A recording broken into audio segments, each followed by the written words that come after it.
병원을 중심으로 새로운 개념의 암 치료 시스템이 도입되고 있습니다. 환자에게 맞는 최적의 치료법을 찾기 위해 암 치료 시스템이 새롭게 변화하고 있다.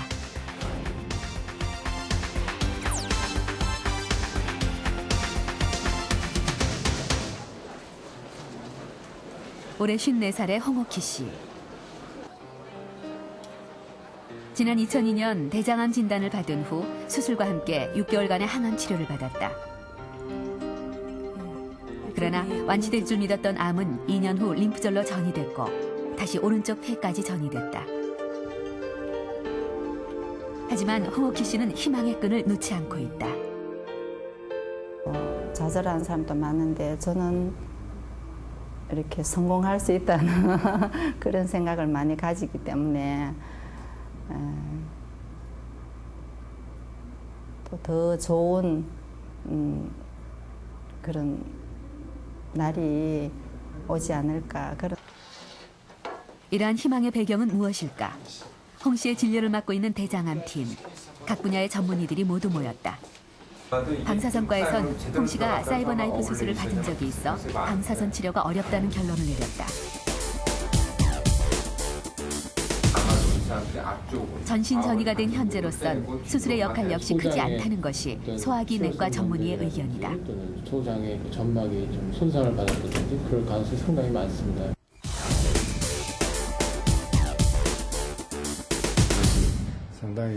결국 홍옥희 씨에겐 기존의 항암 치료의 표적 치료를 병행하는 것이 치료 효과를 높일 수 있다는 쪽으로 의견이 모아졌다. 동시에 이제 폐 쪽에 전이가 있기 때문에 통상적인 우리가 이제 2차 항암제에다가 추가적으로 이제 표적 항암제를 썼을 때 성적이 많이 올라간다는 보고들이 있고.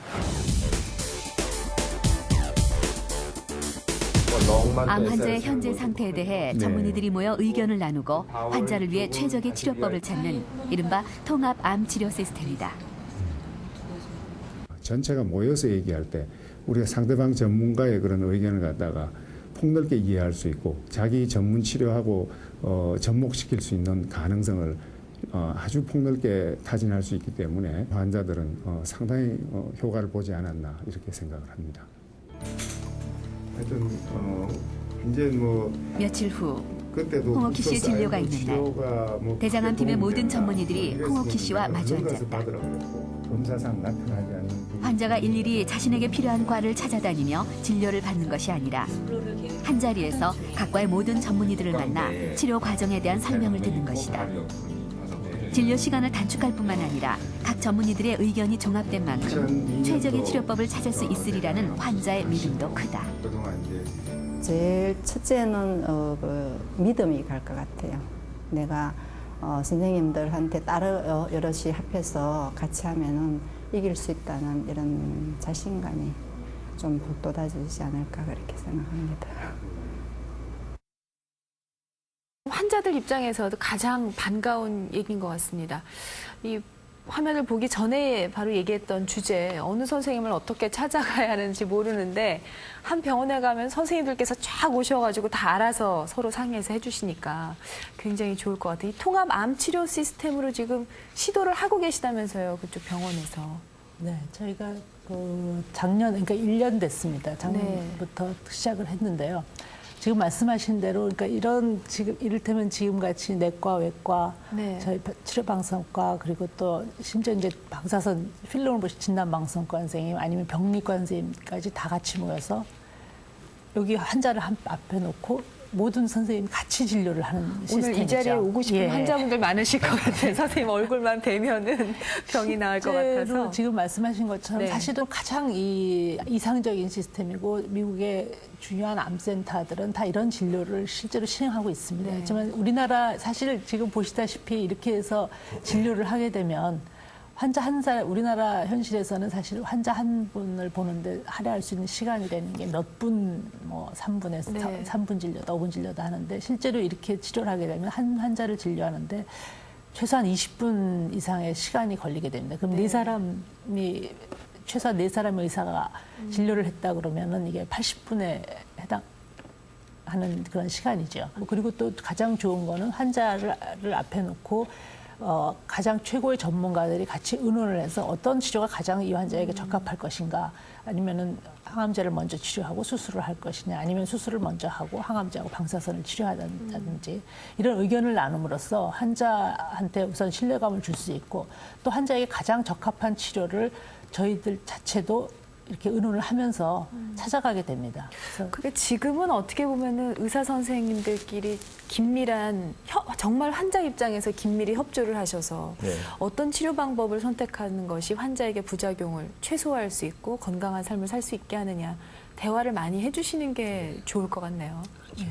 특별히 네. 새로운 치료법이 이제 나날이 발견되고 있으니까 네. 우리가 새로운 치료법에 대해 익숙해지지 않으면은 옛날 치료를 고집할 수밖에 없거든요. 네. 그러니까 새로이 발견되는 치료에 대해서 항상 머리를 귀를 기울이고 좀 네. 기다려야 됩니다. 그렇겠네요. 이런 새로운 통합치료, 이 개념이 사실은 1970년도에 이미 우리나라에 도입이 됐었습니다. 네. 저희가 의과대학교 2학년 시험 문제에 나와가지고서 그 풀어서 그 뜻을 써야 됐습니다. 네. 그걸 제대로 못 쓰면 진급이 안 됐어요. 네. 근데 지금 2007년에 와서 갑자기 왜 이게 나오느냐. 그 당시에는 그런 거 좋다는 걸 알지만은 그거에 해당하는 전문의들이 없었습니다. 네. 의사 한 분이 모든 걸 다 하셨어야 돼요. 네. 멀티플레이어가 됐어야 되는데 지금은 그게 아니거든요. 수술은 수술도 아주 전문가신 선생님이 계시고 방사선 치료도 기계에 따라서 전문 방사선 종양학과 선생님이 계시고 항암제는 항암제를 제대로 쓰는 종양내과 선생님이 계시고 네. 이런 분들이 이제 토론을 하게 되시고 네. 거기에 추가해서 성형외과 선생님, 그다음에 재활의학과 선생님 이런 분들이 이제 재활치료, 성형치료까지도 나오다 보니까 점점 치료가 이제 고급화되고 네. 그다음에 치료가 개인에 맞춤 치료가 되고 이렇게 되는 것입니다. 네. 그래서 이제는 우리나라도 이것을 할 분위기는 무르익었다. 네. 인적 자원에 있어서는 그래서 이제 얘기가 나오게 되는 겁니다. 이게. 네. 어떻게 보면 의사 선생님께서 그 당신의 그 전문 분야뿐만 아니라 다른 분야의 어떤 치료가 어디까지 가능한가에 대해서 좀 열려 있으신 게 환자를 위해서는 행복한 일이네요. 네, 그렇죠. 자, 얼마나 빨리 암을 조기에 발견하느냐, 결국은 본인의 건강한 삶을 위해서는 가장 중요한 문제가 아닐까 싶은데요. 암 조기 발견을 위한 건강법, 과연 어디까지 왔는지 한번 살펴보겠습니다.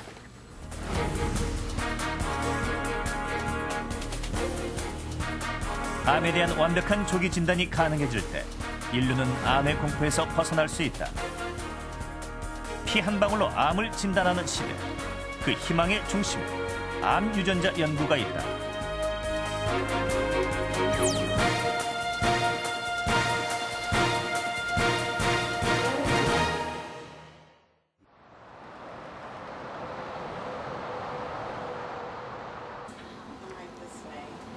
올해 59의 조엔. 조엔은 유방암 환자다. 난소암 진단을 받은 지 5개월 만에 유방에서 8cm의 종양이 발견됐다. 1년 안에 2차례나 내려진 암 진단. 혼자서는 감내하기 어려운 시간들이었다.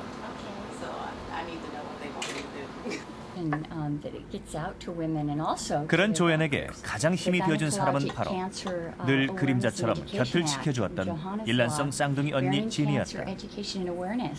그러나 시간이 지나면서 언니 진 역시 암에 대해 두려워지기 시작했다.